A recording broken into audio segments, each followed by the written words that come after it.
All right, we're getting ready to go live here. So, All right. well, hey everybody, Danny here, New Braunfels Bourbon. Today it's what Sunday, August 2nd. It's been a while since I've streamed. Life has been busy, but here we are. I've got John from Peerless joining me. How are you, John? Good, man. How you doing? Pretty good. Staying busy, trying not to melt. Nice. It's been hot in Texas. It's been in the late high 80s and 90s, and it's just yeah. So I'll be in Dallas this month. you're gonna melt. Bring shorts. Yeah. So we're going to talk about a little bit about Peerless today. It's kind of what I'm starting off. Somebody's asking what we're drinking. I am supporting some Peerless today, so I got one of your distillery picks, the Cherry Cola Vanilla. Oh yeah, yeah. That was about a month or two back, I think. Yeah. Yeah, so it's delicious here. So I guess let's talk a little bit about Peerless. Just a little about the history of Peerless, how you got involved with Peerless. I know you've been involved a little bit before actual opening of the doors, if I remember right, telling us before. Yeah. Before the rye ever hit the market, man, I was there working during the moonshine days. Back, we didn't source any product, so for 2 years we just kind of did moonshine until the rye was ready. So rye was the first product to market.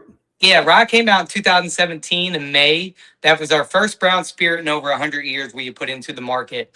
And then the bourbon came out in 2019. So tell people, I know a little bit about the background of the Peerless, but it was an old brand, pre-prohibition brand, and then went away for a little bit, and then got revived in the late 2010s, I guess. Yeah, the great grandson Corky Taylor, him and his youngest son Carson revived it. Of course, Corky owned a company called Bencor beforehand. Managed over $1 billion, had near 2,000 employees, but sold that off and retired, and just said it was the most depressed he'd ever been in his life. So he decided to revive the family legacy brand.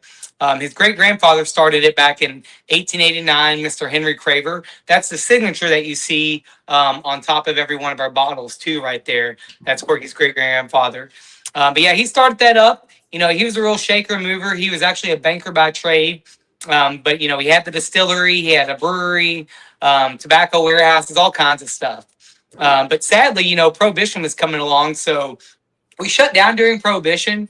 So we didn't have a license to necessarily produce alcohol during that time, but it was super cool. We sold off, close to 40,000 barrels, mainly to like the Walgreens brothers up there in Chicago. There was a lot of sick people in Chicago. So it's super cool. We've been able to track down a bunch of our Prohibition bottles.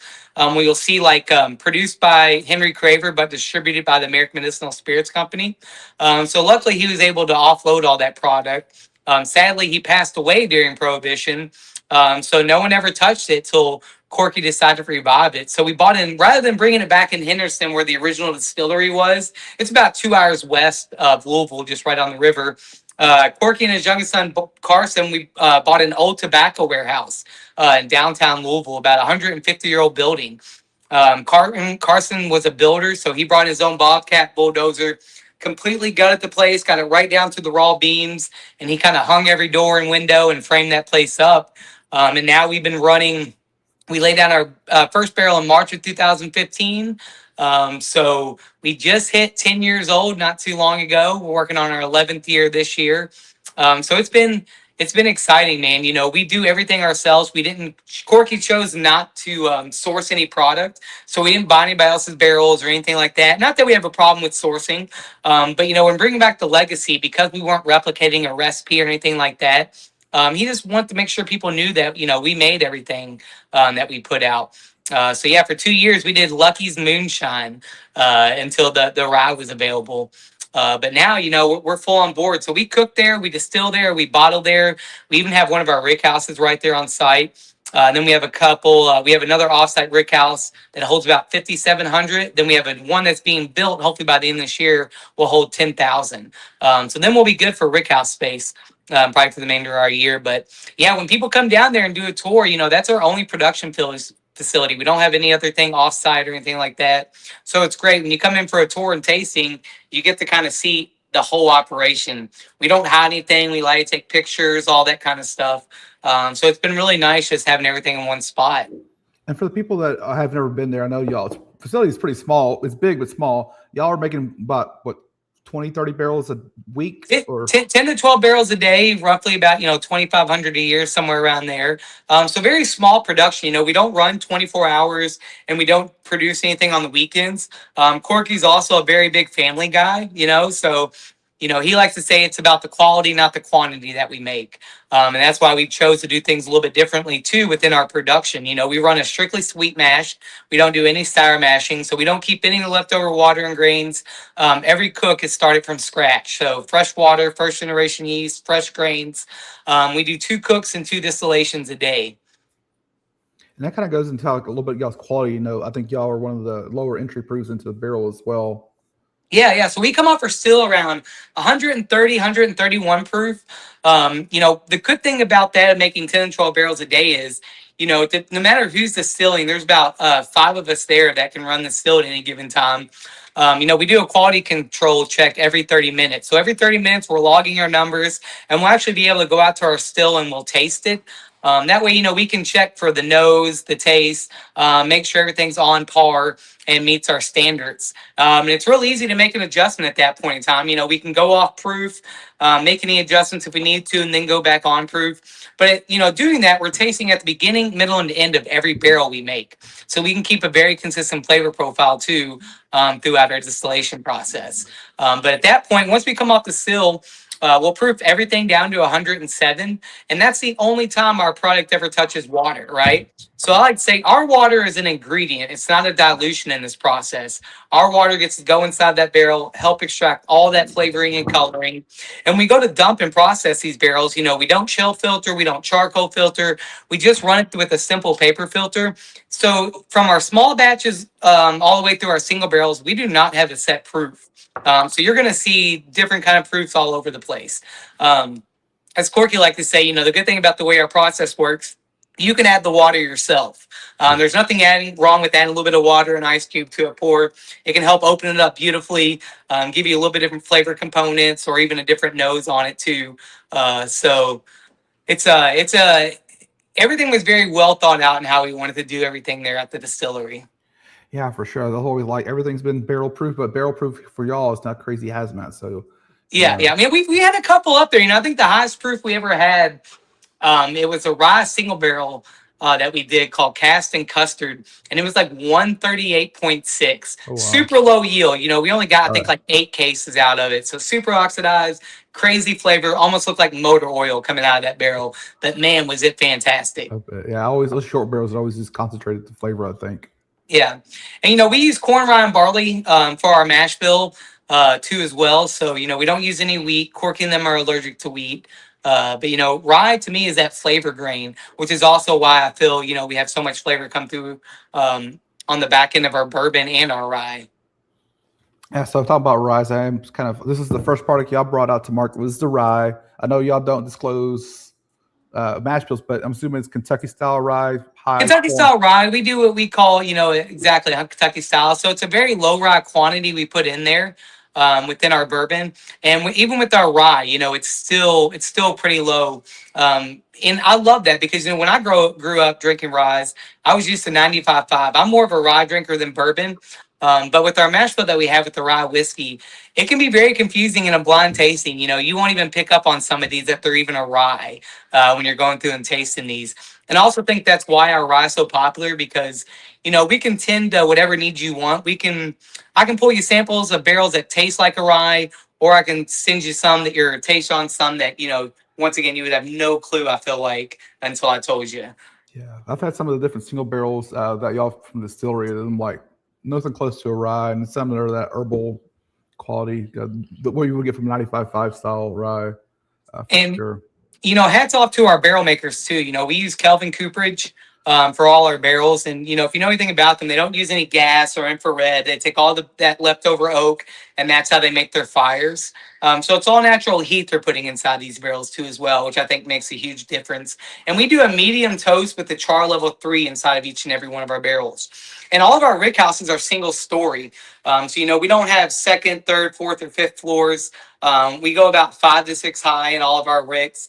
So you still get a nice even temperature throughout, but you're still going to get that traditional, fluctuation within your temperatures, right? That hot to cold, hot to cold, because we don't temperature control any of them either. The only thing we don't have to worry about is we don't have to rotate our barrels, right? We don't have to worry about those ones up on the third, fourth, fifth floor, or even maybe some of those, as I like to joke around and say, some of those musty ones down in the dirt. Everything's off the ground, nice and elevated. And our rick house on site is like brick within those walls. But then our other rick houses, they're like 10 metal, right? But we're all the way out in the country, out in close to Neely Family Distillery. We got about 30 plus acres out there. So it's beautiful, wide open, great, airflow going throughout these rick houses. So really happy with those ricks that we built out there. And then I'll kind of talk about how you got into the business, the bourbon business. You with Peerless about 12, 13 years now, maybe more. About a little bit over 10, yeah. Yeah, so, I started out, born and raised here in Louisville, Kentucky. So, always grew up around bourbon, bartended for a couple of years. But I always say, back, I'll be 40 this year. But, back when I was bartending in my 20s, it wasn't really the craft cocktail level it is now. I was slinging beer and shots pretty much, But just always had a knowledge and love for bourbon. And, I was so fortunate enough to run into our master distiller, Caleb Kilburn, that was there at the time. And I don't know, I guess he saw something in me, we started chatting, had a couple drinks and things like that. And he's like, you should really come work for us. And I was very lucky to be there kind of like at the ground floor. I've done everything there is in that building, from tours to tastings to cooking the mash to distillation to filling, rolling barrels, bottling, you name it. So I was really lucky to get that whole experience, which doesn't really happen all the time when you go to a distillery, right? You're usually in one department or the other, where there's only 30 of it. So, I mean, I always say the world is your oyster, right? I just never said no to anything. So anytime they asked something or needed to be something done, I was always one of the ones being like, I'll do it. Like, send me out or let me distill or I'll help taste barrels. So really kind of got my start there, started on there and just kind of worked my way up. Running the barrel program now for, 7 years, maybe 8 years, somewhere around there. Still do a little bit of distillation, not very much, just because I do a lot of marketing for them too. So I'm always out traveling, going to different states. I always say I get to drink and hang out with people. It's one of the best jobs in the world.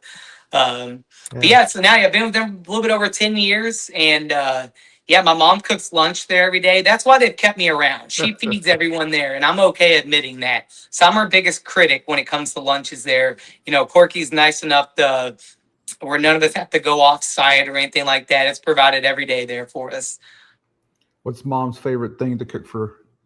So mom's favorite thing and what we like her to, but man, she her chicken Alfredo is fantastic. She does really good like chicken thighs on the grill. She has a smoker out there. She'll smoke some ribs and things like that. So, I feel like every day is a treat there at the distillery, but you're going to gain what we call the Peerless 10. You're going to put on weight because there's always food to eat there at the distillery. Well, next time I come for a barrel pick, I'm coming for lunchtime. I tell everyone, man, if you come around 11 o'clock, that's when lunch served every day. So we can either eat before or after the pick, but you come on in, man. My mom would love to host you all. Perfect. Yeah, we came for the barrel pick. We couldn't find anywhere to eat. It was supposed to be some kind of gas station sandwich shop around the corner from y'all, and it doesn't exist anymore. So we had a Jimmy Can't. Yeah. That place shut down. Was like historical place, man. It was a great little sandwich shop. Yeah, so we're looking for a sandwich shop to kind of sober up before we showed up, and all we ended up eating some pretzels, whatever y'all had in the gift shop that day. So talking about kind of single barrel picks and your position, one thing that I kind of find y'all unique, not only just kind of y'all, obviously y'all do, every distillery does distillery only like releases, but y'all kind of made your name with all the different barrel picks y'all do there, the interesting names. So kind of talk about how you help select the distillery picks and how y'all, I know a little bit, you have committee and stuff for naming the barrel picks and et cetera. That's the best part of the job, man. Marketing hates to see us coming after we tried about 10 or 15 barrels and we got these great names we're going to pitch to them. But no, we have a great little team. We have myself, Nick Klee, which he's been there a little bit longer than me. He's one of our distillers, does batching as well. Then we have Ellie and Gwen, who are like our engineer distillers there. They can tell you all about pumps, all that kind of good stuff. But, it's very casual. We kind of give a little bit of a list of barrels we're going to be running through.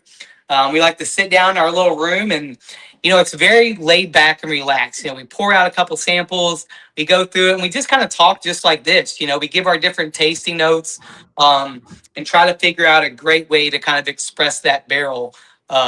So, now also I feel like that's why our barrel program is so great, is because it's very diverse, right? Like people always ask, like, what's your all's, if someone had to give you all a flavor profile, what would it be? And it's really a tough question to answer because, as you taste through some of our single barrels that we put out, none of them really taste alike, right? Like they all have very different expressions to them. That's also because, our tasting board, we all like very different things.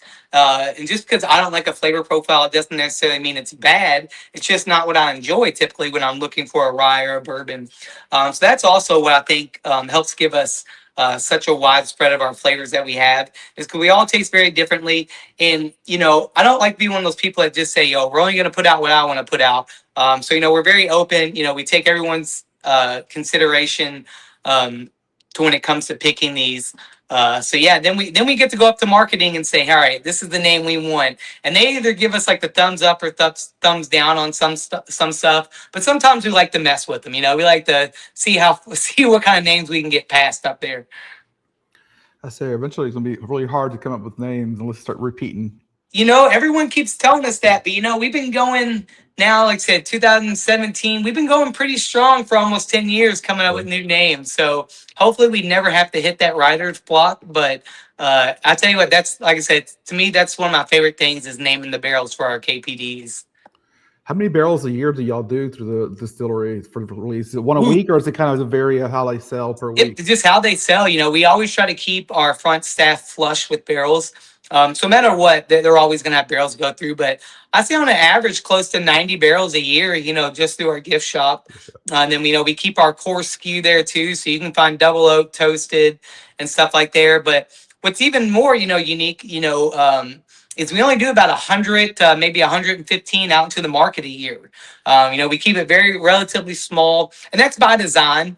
We don't like to flood the market with a bunch of barrel picks, and nor do we like to flood, one region with barrel picks. There's nothing worse than, you as a store or group coming in and you get your barrel pick, but so does 8 other stores around you, right? And then you're all competing to sell, which I think necessarily hurts us in the long run. So, Mike, he's our executive VP, handles, shipping, distributors, all that kind of stuff. He's very strategic how we release them and put them out there too, which I think our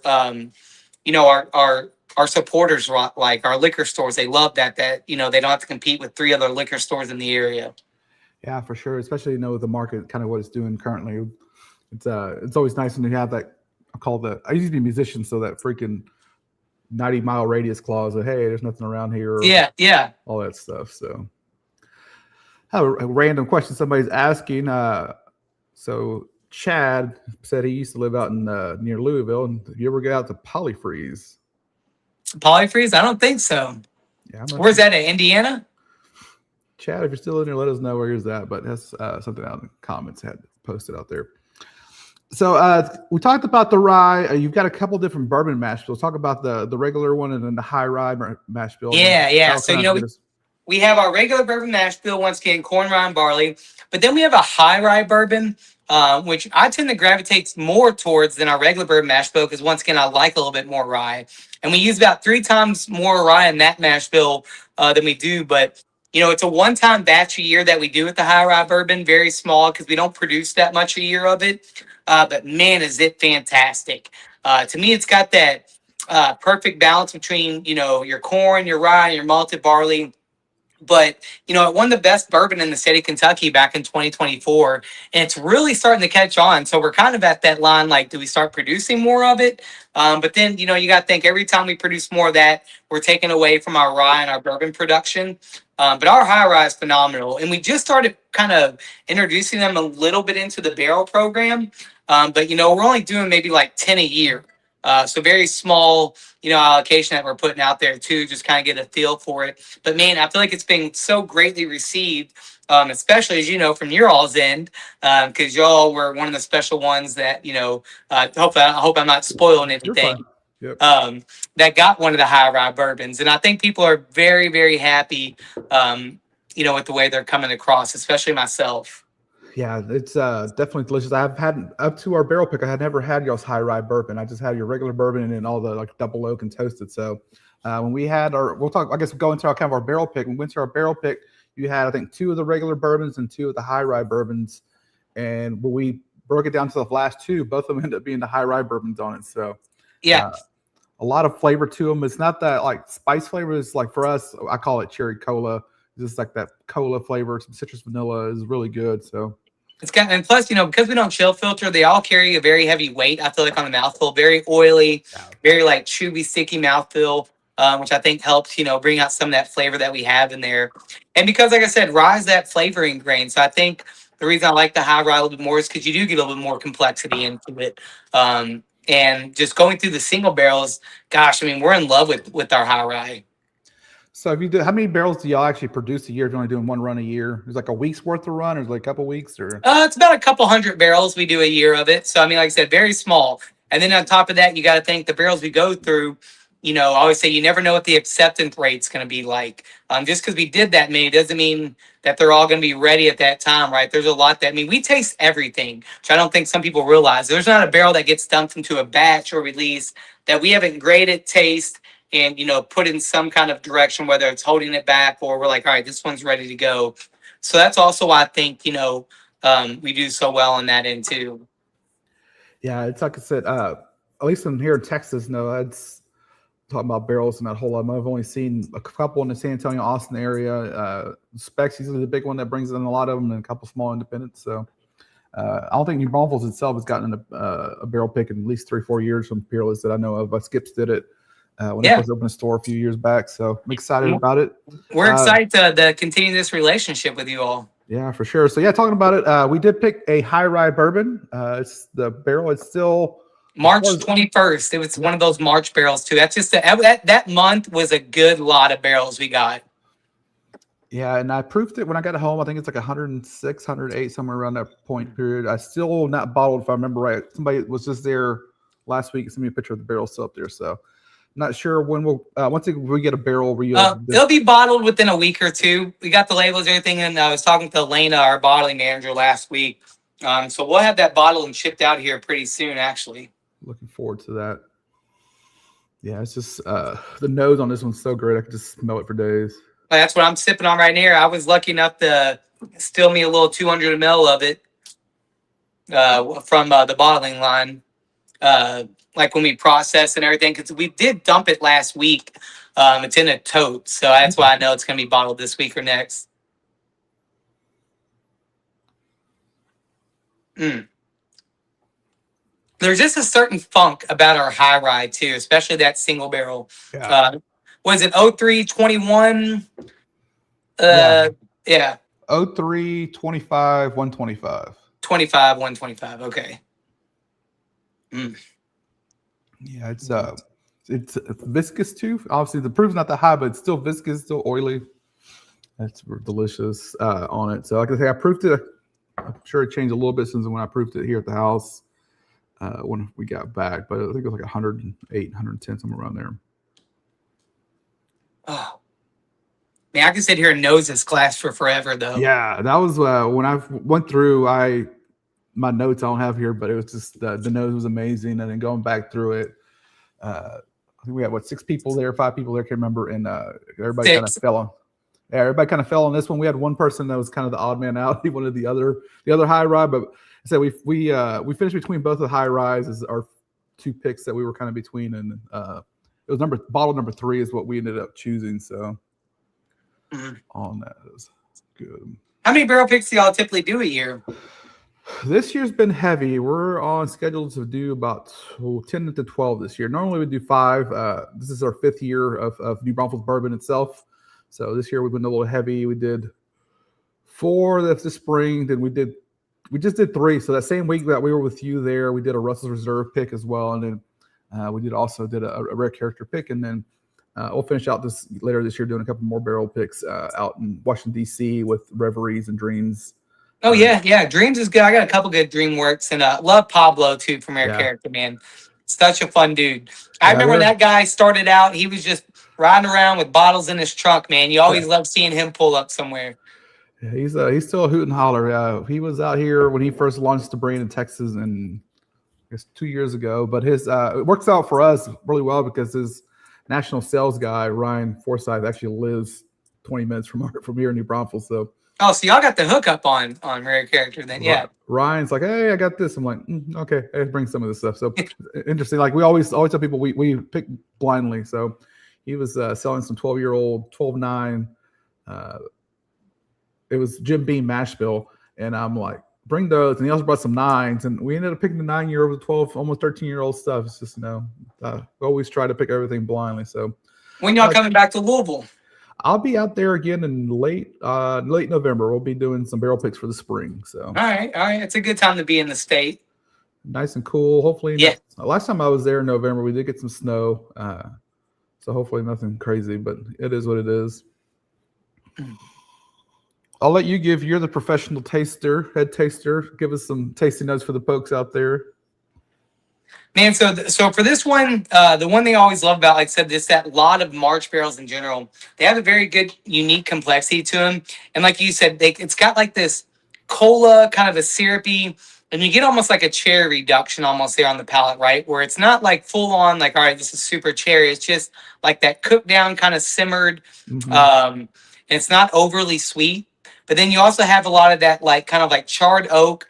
And just like this rickhouse funk, as we like to say, like on that back palate.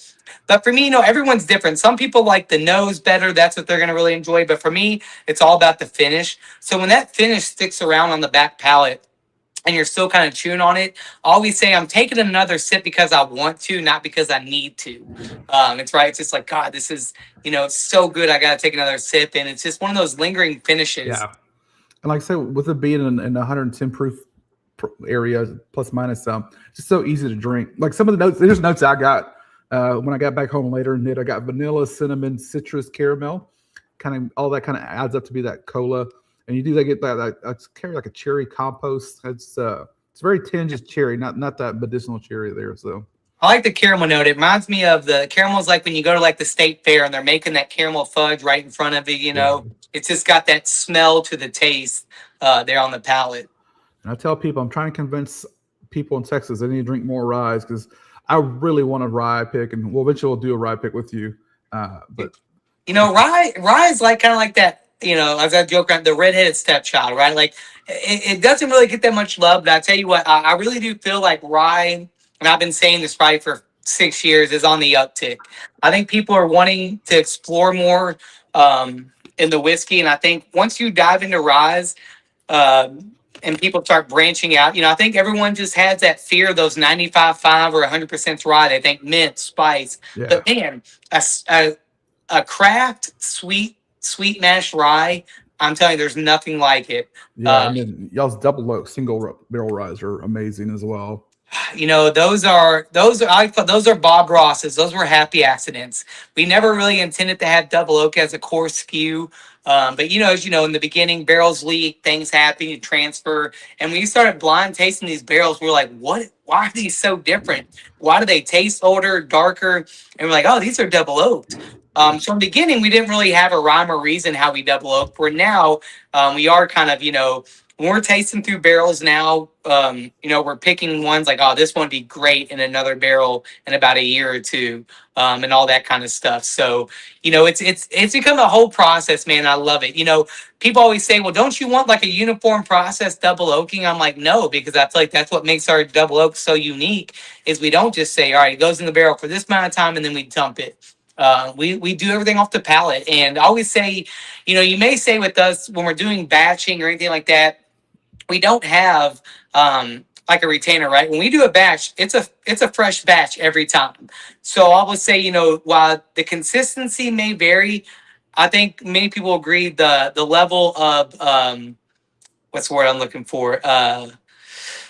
product is always going to be there, right? Like we always feel like we put our best foot forward and try to produce the best batch possible. And also, like when you have, because y'all do put batch numbers on your batches, so people can chase, like, I already have this batch and try a different batch, which is always cool. Yeah. How big are y'all's batches barrel number wise? 26 to 38 barrels. Once again, we don't have a set number. Sometimes Mike hates us for that because, he's like, hey, we got to get some product, to this region. And we'll go in and, typically how it works is we'll find barrels. We have our own language or hieroglyphics, if you want to say, we put on barrels that we know how to read.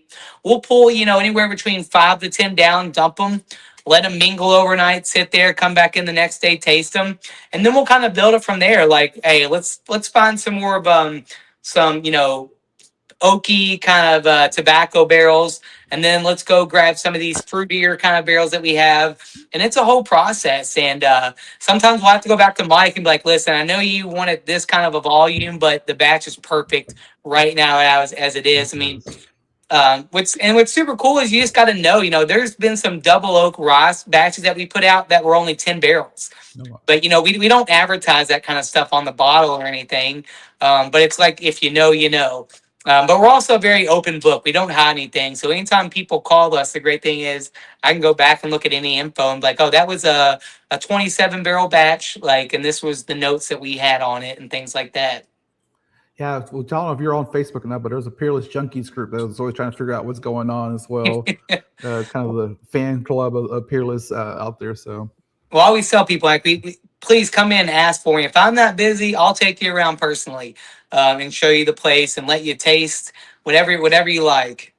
And you're talking about kind of with rye and stuff. I think part of the reason rye is hopefully finally making around the corner is everybody's had all the bourbon out there. Most people are producing the same thing or sourcing the same thing. So a little different, rye is out there. I'm a big fan of the Kentucky rye. Like I said, MGP, not to kill them, they killed the game. They are the king when it comes to the rye, but there's a little more out there now coming from Kentucky. That's the sweeter rye, more traditional bourbon note people would like over the. I've had some of those 95.5 ryes. It takes like I'm eating a dill pickle. So yeah, oh yeah, and believe me, I feel like there's a time and place for everything. It depends on what mood I am. Sometimes I want a good, as I call it, like a willet rye, right? Like I want some of that spearmint kind of green mint spice. But sometimes I love Jack Daniel's barrel strength rye. I like that banana kind of pudding toffee note that I get a lot out of those. So, and like I said, I think people just need to be more rye curious, right? Start venturing out there. Yeah, talking about the Willet Rye. I had a Willet Rye, 11-year single barrel. I had it. It was what's the liquor barn there in Louisville? It's chocolate peppermint patty all day. I was like, oh, I want it so bad. Oh yeah, yeah. Good with a good cigar. Rye is very good with food pairings too, especially like desserts. So a good rye like that with a good piece of chocolate is fantastic. To talk about, I know we've talked about a little bit now the history. You are 10 years old, so y'all released y'all's first. It's first age-stated, right? As well. First age-stated product we've ever released. And I'll tell you what, that's such a huge mark for us. Since 2017, all I heard was, your product's good, but wait till it hits 10-year-old. Oh, your product's, 5-year, we have 5-year product. Oh, that's good, but wait till it's 10-year-old. We had 8-year product. Oh, I could use another 2 years, but it's good, So being able to hit that kind of milestone for us was huge, and so happy for Corky too as well. He's put everything into this distillery. We don't have investors. We're not owned by any body. He owns 100% of this distillery and has invested a lot of his own money into it. So just seeing him, how happy he was and how important it was to him for that too as well, and just all the employees there.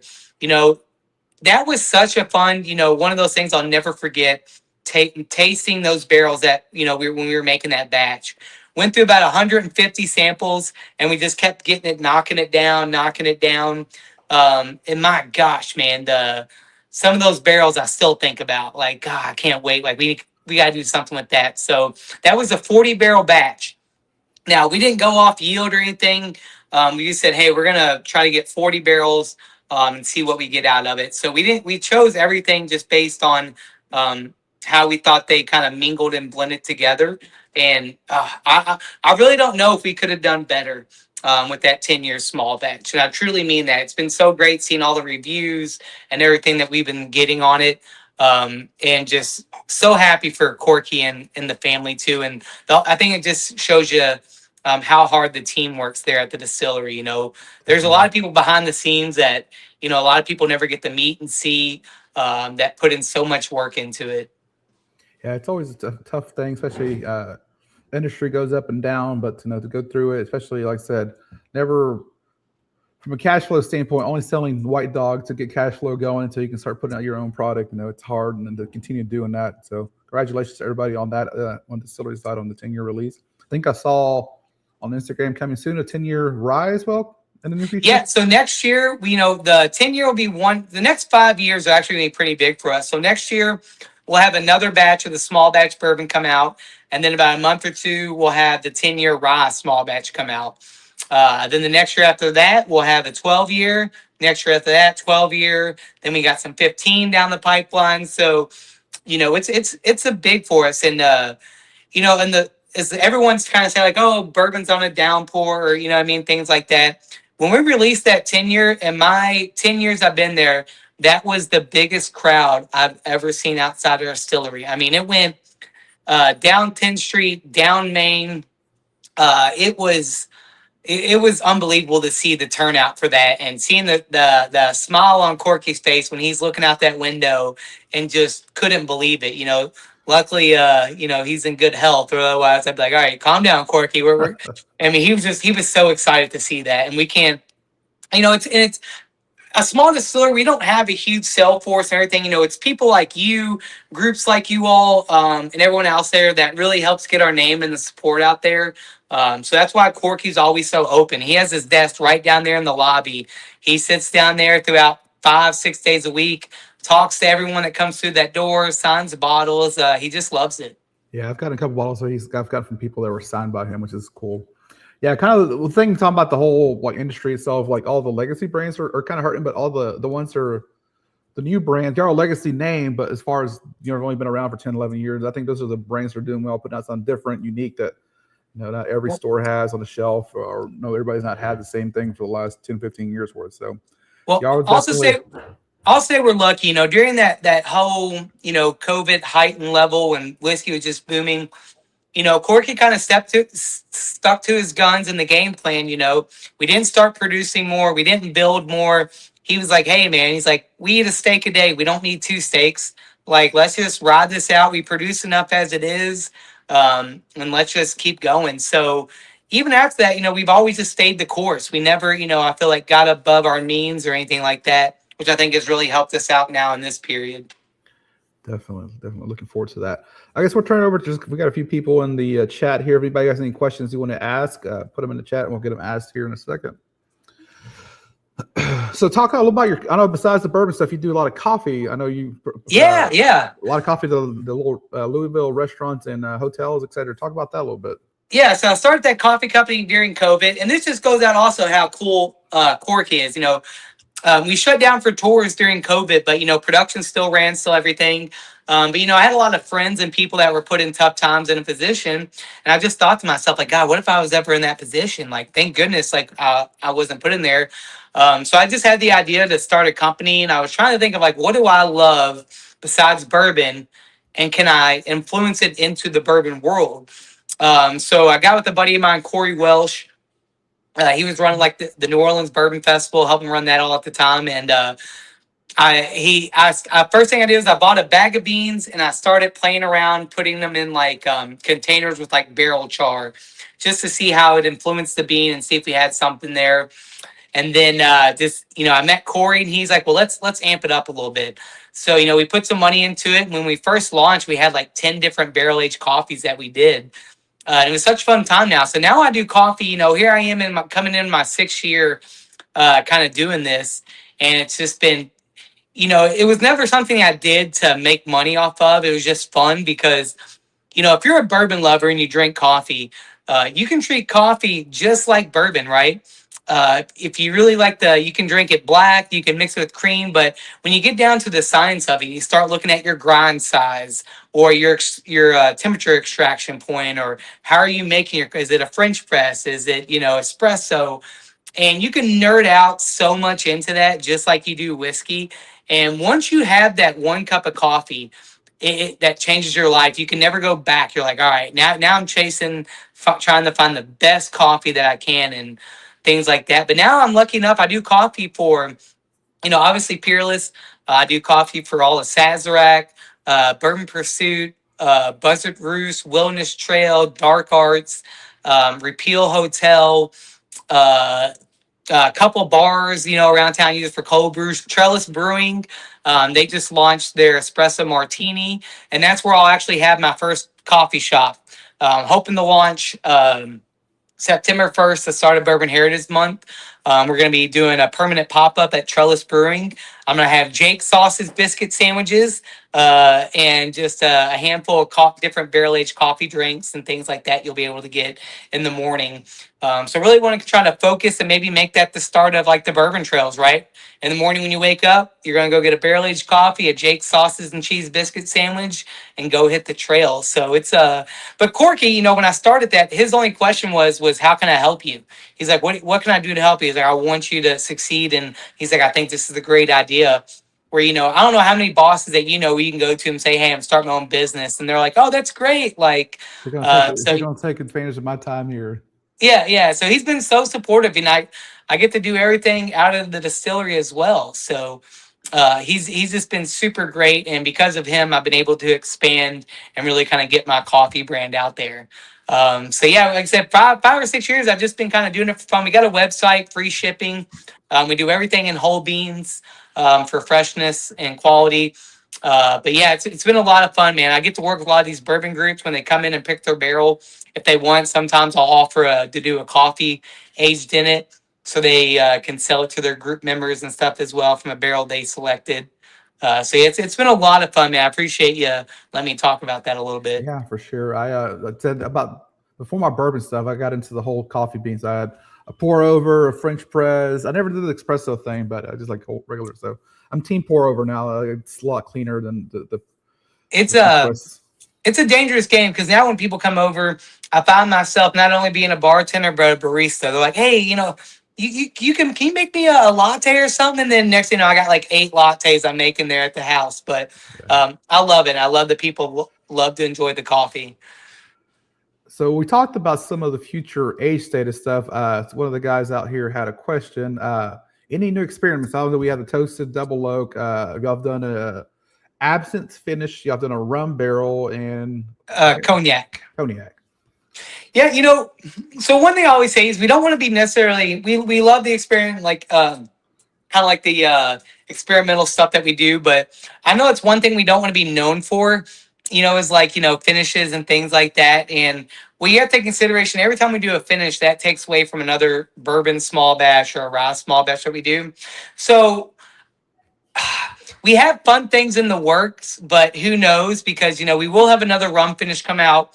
We're teasing the idea of doing another cognac because that went so well. But, cognac barrels are super expensive. And our absinthe is a one-time year release every year. So we'll have another one of those coming out in October. We're always pushing for new stuff. We just got to convince the people upstairs to let us have a couple barrels for inventory and do some things. So I can't really speak on anything we have up and coming besides, we're looking into maybe some orange curacao barrels, some more cognac, and hopefully maybe some funkier rum barrels if we can come across them. So, but yeah, you never know. But I also say, things happen at Peerless because, like, once again, it's not a whole corporate setting. I could go into work tomorrow, have lunch, and they'll be like, you know what? Get some barrels and go load them up. We got a label for it, and we'll kind of taste from there. And that's just how things go. So I can sit here and say, we don't have anything in the works, and then Thursday they're like, oh yeah, we got something going now. And that's what I love about it though too, because Corky's just so open-minded. They don't micromanage. They listen to us and our ideas and things like that too. It's always nice when you're small. You're a lot more flexible. You kind of like NDP. You can move around a whole lot faster. And yeah. We don't have to wait for that 3 months corporate approval, right? It's like, yeah, go for it. If you guys want to do it, go load some barrels. Let's see. We got some comments out here. Y'all are killing it. So many different barrels at distillery. I had some. I think one over here said that your double oak beat out Michter's 10. So a lot of good feedback out in the crowd. So I love hearing that. People from Hilton Head. Let's see, Peerless, Hilton Head. So are you coming to just do some barrel sales and can come to Texas here in September, or you just kind of hit the market with the distributor? In the market a little bit, meet with some distributors, seeing some new accounts. Texas is such a big state, and I was there 2 years ago. And what's so crazy when you travel to Texas, you go to airport from airport, right? Like San Antonio, Dallas, Houston. And once again, there's only like one or two of us that do the market work. So we try to get out maybe, twice a year. So yeah, we'll be hitting a couple accounts. I'm only there for maybe like 2 or 3 days. If we make it to the San Antonio or Austin area, hit us up. We're halfway between both. So absolutely, man. I'll definitely love to come share a pour or two with you. For sure. We're a river town, so if you have time, you can go float the river or you just kind of hang out, either or. So don't threaten me with a good time, man.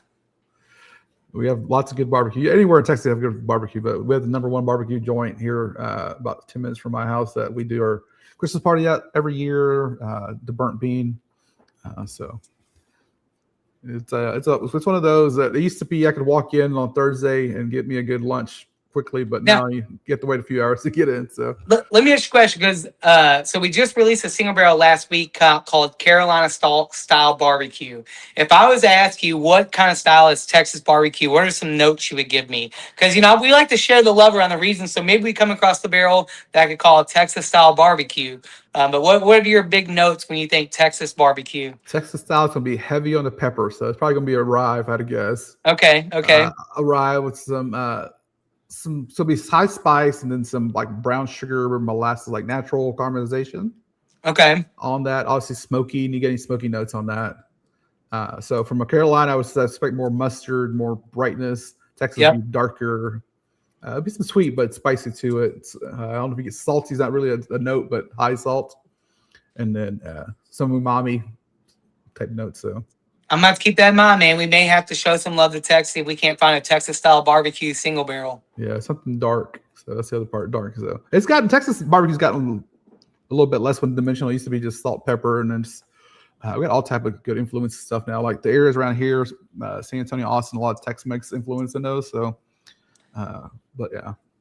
See, I hope I don't want to make anybody mad in Kentucky, because I love all my restaurants and stuff. But, barbecue, when people come here, I'm like, I don't have any, like, but I'm also so spoiled from trying like different states barbecue. It's hard here in Kentucky to say, like, people like, what's the best barbecue spot? I'm like, I don't even know. Like, I don't know what to recommend to you. Yeah, I was trying to say, we did go to Bourbon Bistro after our barrel pick there, had some delicious food.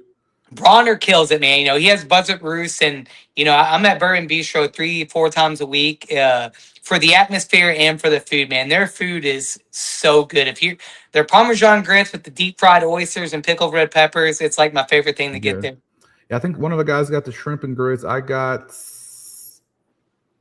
it was steak sandwiches. I can't remember what it was. A couple of guys got frites. Yeah, steak frites. It was delicious. And then some other guys got the. Well, when you come in November, Bronner's known for his eggnog. He home makes his eggnog, and he makes it with usually like Stag or something silly.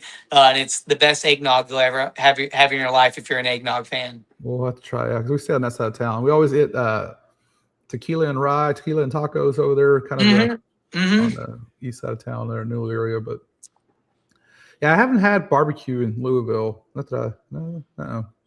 I usually know. I know if I'm going to a market, I'm like, unless you're from Texas. That's like me. It's like what's a good way to kind of compare that to? It's just when you live in Texas, why would you go have barbecue anywhere else? Unless you're going for like Kansas or somewhere like that. Maybe you may try something. So Moonlight Barbecue in Owensboro. I will be in Owensboro. We're doing a Green River pick, so maybe I will say There's two of them, right? Whoever said that, you have Moonlight, and there's another one that people argue, right? Like you're one or the other. I forget what the other barbecue place. But Moonlight, definitely. If you're in Owensboro, I'll always recommend that place. And then Blue Door Smokehouse in Lexington, and then Red State Barbecue north of Lexington. Okay. Somebody had a question of your website to be able to order coffee beans. Oh, yeah. I do have a website, free shipping. It's just staveandbean.com. You can get on there, and if you're from this live here, just leave a little note when you're making an order, so I can make sure, maybe throw a little something extra in there for you. Perfect. Well, it's almost 7 o'clock. We'll start wrapping up here. I appreciate it. on everything here. So like I said, this barrel pick we picked end of May, I think May 28th, May 29th. Waiting for it to get bottled hopefully next week or two, and then keep an eye on our Instagram, our website, Facebook, etc. When those go up for grabs. So it'll be first come, first serve. No limit on these when those come out here in a few weeks. And as soon as that goes into, I'll look on the paperwork tomorrow, Tuesday, and see what the estimated yield and everything was on. I just can't remember off top hand what it was too. Perfect. I appreciate it again very much, John. I'll hit you up when I am in Kentucky here in a few months. We'll go grab some lunch on there. And I forgot to do, so we got there to do the pick. We were such a rush. We forgot to do a walk through the back. So last time we did was a walk through the little barrel room, but take the whole tour next time I'm in town. So hey, that's all right. And feel free, like I said, when even after this is over, share my info with anybody, with any of your fans, anything like that. Please, because I truly mean it. If you're in Louisville, Kentucky, please stop by. Send me a text, email. Like I said, I'll try to see what my schedule's like. And if I'm not able to, I will set you up with the whole experience there. Because like I said, that's what we love to do. We love bringing people in to show them what we're all about. Yeah. So if you ever do go to Louisville, if you got a chance to stop just for 5 minutes, stop into the gift shop, see what they have for barrel picks. And be interested. They always usually have a rye and a bourbon. Sometimes they'll have some other unique stuff out there. So. And if it's around 11 o'clock too, get you a little extra plate, some dessert, man. Feed you a little bit too while you're in town. And we'll ask for mom. We're like, Mom, where's the Alfredo? Ask for Mama Wadell. She'll take care of you. Perfect. Well, I appreciate it, John, very much for hopping on. Everybody have a good evening. We'll be in touch. Cheers, you all. Thank you. Bye.